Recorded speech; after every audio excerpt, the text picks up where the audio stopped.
What's going on YouTube? Mike here with another video, and today I wanted to do a comparison of the iPhone SE 2020 and the Galaxy S10e. So let's get into it.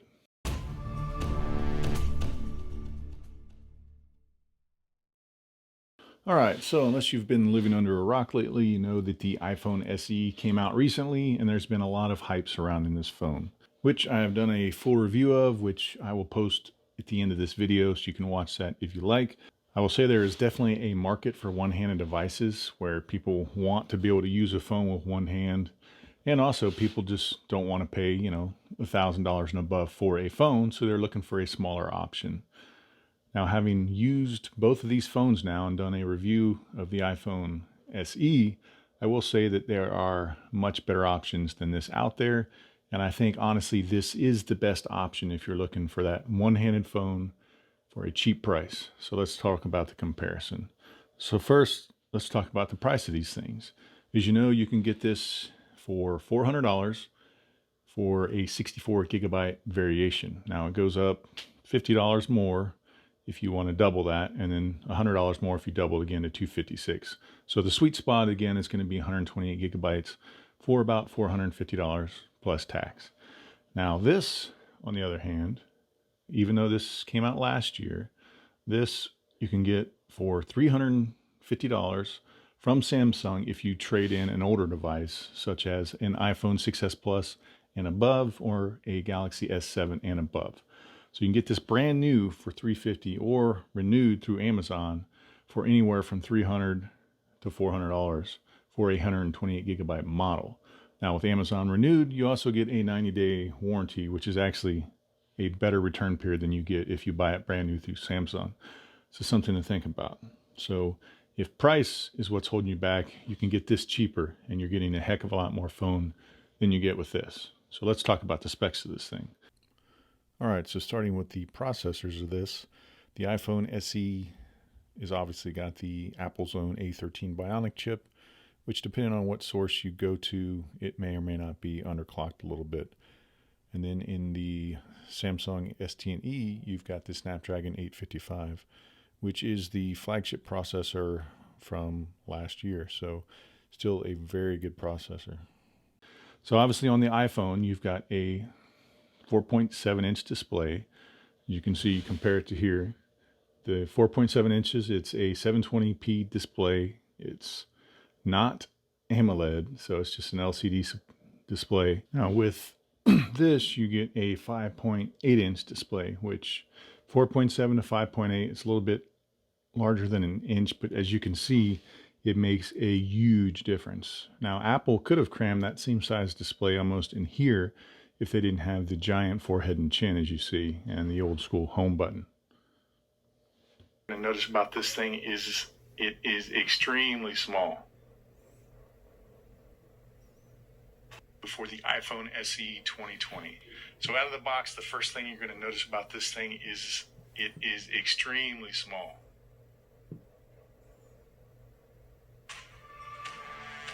Now both of these are a glass sound, so you've got aluminum in the middle and you've got glass front and back. Now on the iPhone, you've got your typical iPhone buttons, and on this you've got your typical volume rockers over here, and you've also got a Bixby button which you can actually remap, and then you've got a power button which also integrates the fingerprint sensor on the side. Now hardware wise in these things, they're both fairly small phones. The S10e is a little thicker, but you've got an 1800 milliamp battery in here, whereas you've got a little over a 3000 milliamp battery in here. Now as far as battery life on these, screen on time, you're going to get around 5 with this depending on your usage, and you can actually get 6 or more with this depending on your usage. But overall, I think if you're doing the exact same task on both phones, you're going to get about an hour more in this phone. But keep in mind that this is going to use more battery in the sense that it's pushing a 1080p AMOLED display as opposed to the 720p LCD display. I'm trying to not focus so much on the software differences with these because obviously If you like iOS, you're locked into that ecosystem, then it doesn't matter what this has to offer. You're going to buy an iPhone. And same thing if you're just hell bent on Android, you're going to go with the Android. But if you aren't necessarily dependent on a certain OS and you're able to go cross-platform, then I think the hardware is going to be more important to you than the overall software. But again, it's going to come down to opinion. I honestly think the software on this is better just because you can do more. But again, you may like the polished iOS approach and their walled garden of services like iMessage and AirDrop. Continuing on with just trying to compare the hardware, these both have wireless charging and they also both support fast charging. However, with this, you only get the 5-watt adapter in the box, so you have to spend extra if you want that fast charge capability, whereas this comes with a adapter in the box that will allow you to fast charge this. They both have water and dust resistance. However, with the iPhone, you're getting IP67, which means it's like splash resistant. Whereas this, you get full IP68, whereas you can dunk it for up to 30 minutes. You can take pictures underwater, all that good stuff. So this does have a better dust and water resistance rating than the iPhone. All right, so let's talk about the cameras of this thing. Now, the cameras overall are kind of similar in the quality you're going to get with pictures and video. With the iPhone, you've only got a single shooter on the back, whereas with this guy, you've actually got two cameras. So you've got the wide angle, and then you've got your primary camera. So this has literally got the same sensors that you get on the S10 Plus, S10, Note 10, minus that zoom lens. So both of these will shoot 4K video, 30 or 60 from the rear. Both have OIS and all that stuff. As far as the front cameras go, this has got a 7 megapixel. It'll do 1080p at 30K. It will do portrait mode. However, it will not do it on anything but humans, and that's for the front and the back camera. Whereas this guy's got a 10 megapixel selfie shooter that will do 4K at 30 from the front camera, and this will also let you do bokeh shots or portrait mode on anything you want. So it doesn't matter if it's a human, an animal, or a coffee cup. It'll let you do it. One thing also on the hardware of this is on this guy, the iPhone, you have no headphone jack. So they went with a old design, but yet they left out a headphone jack, which I don't quite understand. Whereas with this, you've got an actual 3.5 millimeter headphone jack, which for a lot of people, that's going to be a big deal. And before I go much further, let me throw in some B-roll of some camera pictures and video that I took with both these phones. So like I said, I don't think you're going to see a glaring difference other than the fact that this one has night mode. So if you like to take low light shots, then you want to go with the S10e, whereas the iPhone does not have a dedicated night mode, unlike the 11 series and up. So enjoy the videos and tell me what you think.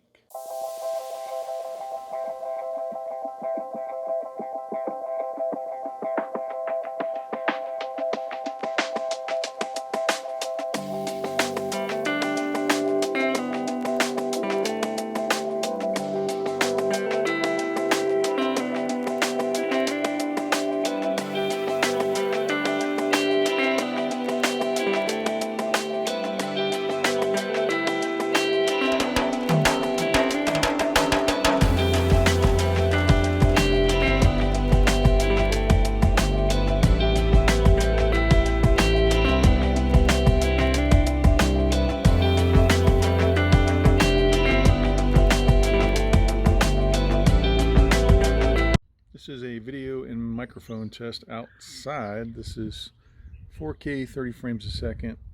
In the viewfinder, everything looks excellent. This is the S10e. The sky looks blue. Just to me, it looks real to life. All right, this is the front-facing camera, 1080p. I got it for 30 frames a second. It'll do 60, but it's a nice day out. Try the image stabilization. Being attacked by my dog right now. This is the 4K 30 rear. It'll do 60, but you don't have video stabilization when it does 60. Here's the wide angle. This looks really nice. Here's the 4K video test for the iPhone SE, and left, right, a little stabilization.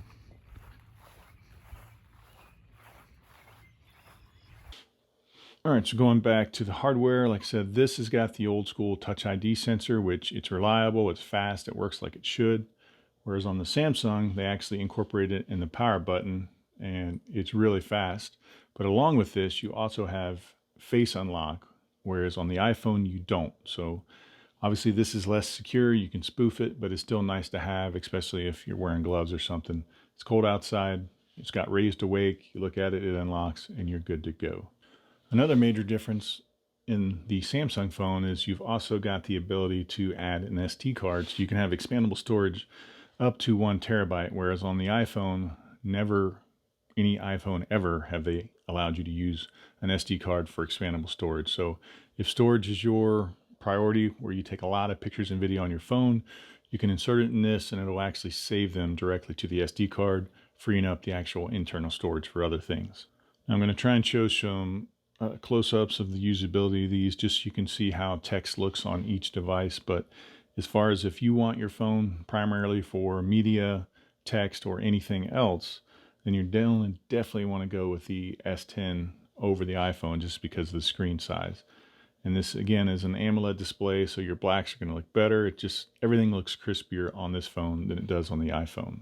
Also, another major advantage over the iPhone with the S10e is this incorporates DeX. Now, if you don't know what Samsung DeX is, I'll try and show you a demo of this, but what it does is it turns your phone into a desktop type experience. So all you need is any kind of USB-C adapter where you can hook it to a monitor, get you a mouse and a keyboard, and this literally runs a desktop little OS. So it's actually really convenient and it works really well for what it is.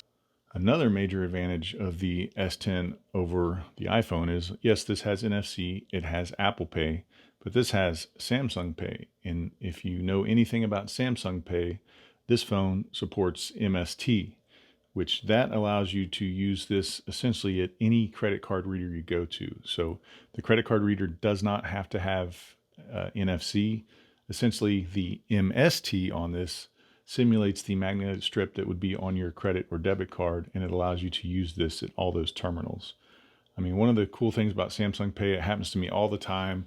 I'll be out in the middle of nowhere trying to get gas or whatever. I go inside the store, I try and use my phone to pay, and they're like, hey, we don't have that here. This doesn't work here. And I'm like, just let me try it. So I blow people's mind all the time, and they're always like, I didn't know we had that. I'm like, you don't. And I try and explain to them that, hey, this is a Samsung phone. It's got MST, and they just kind of give me that blank stare. But it's there. If you like to pay with your phone using a mobile wallet, then you're definitely going to want to go with this over the iPhone. So again, not trying to dwell so much on the software because you like what you like, but I'm telling you, those few extra features, the Samsung Pay, and then having DeX is really a game changer on this phone as opposed to the iPhone or iOS. All right, so that's just a quick comparison of the iPhone SE and the Samsung Galaxy S10e. Like I said, if you're looking for a smaller form factor on a budget, then really I don't think you can go wrong with the S10e. The big factor for me is just the difference in screen size. They both feel excellent in the hand, and they've almost got the same chassis size, but just the difference in screens is just night and day to me. I could not use this. I tried to use this one as my daily driver, being the iPhone, whereas this thing, I could totally use this, no problem, not feel cramped. It's even coming from a Galaxy S or Galaxy Note 10 Plus. So with that, I know I'm going to get a lot of fanboys in the comments saying, hey, iPhone for life or Samsung or whatever, but I'm telling you, as far as a usability, user perspective, this is a way better option than the iPhone SE. I don't really think anybody should buy this. I think if you're locked into that walled garden iPhone ecosystem, then you should just buy an iPhone 11 or go big, get an iPhone 11 Pro Max or whatever, or get an older model, you know, an iPhone 10, but anything with a bigger screen than 4.7 inches. So trust me, if you go with a 4.7 inch display, I think you're going to regret it. But that's just me. Maybe you have a thing for small phones. I don't know. But anyways, thanks for watching. Make sure you hit that subscribe button and that notification button so you know when I drop more videos. So I'll catch you in the next one.